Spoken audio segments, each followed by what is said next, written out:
शिरसा देवं गौरीपुत्रं विनायकम्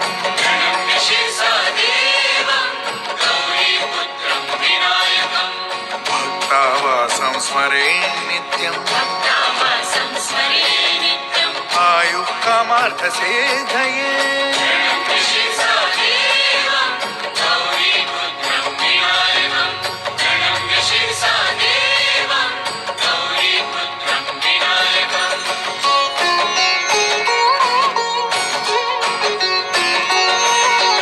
प्रथमं वक्रतुण्डं च एकदन्तं द्वितीयकम्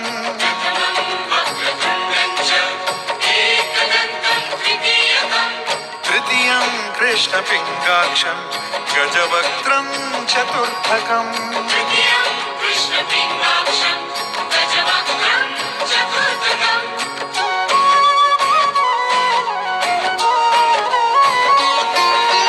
लम्बोदरं पञ्चमं च षष्ठं विकटमेव च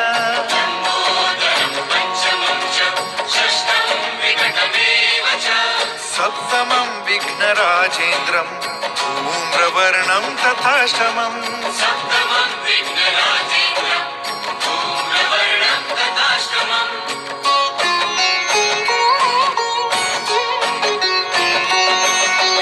नवमं भालचन्द्रं च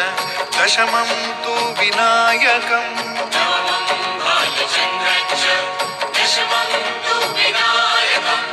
एकादशं गणपतिं द्वादशं तु गजाननम्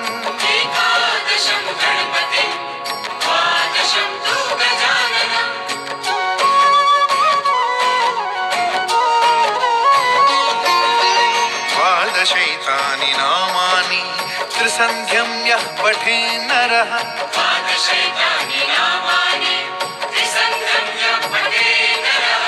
न च विघ्नभयं तस्य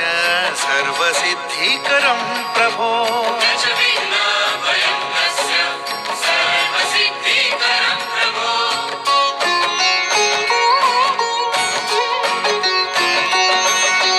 विद्यार्थी लभते विद्या धनार्थी लभते धनम्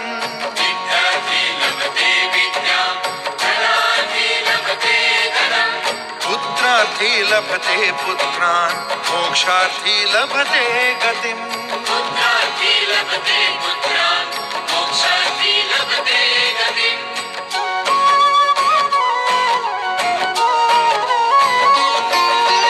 जपेत् गणपति स्तोत्रं षड्भिर्मासैः फलं लभेत्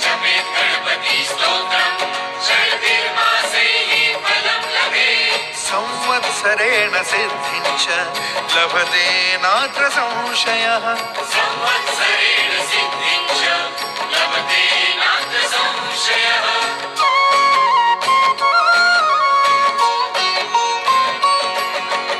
अष्टभ्यो ब्राह्मणेभ्यश्च लिखित्वा या समर्पयेत्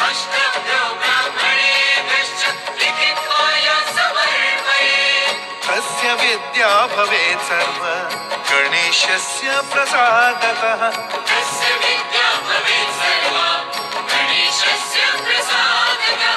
प्रणम्य शिरसा देवं गौरीपुत्रं विनायकम्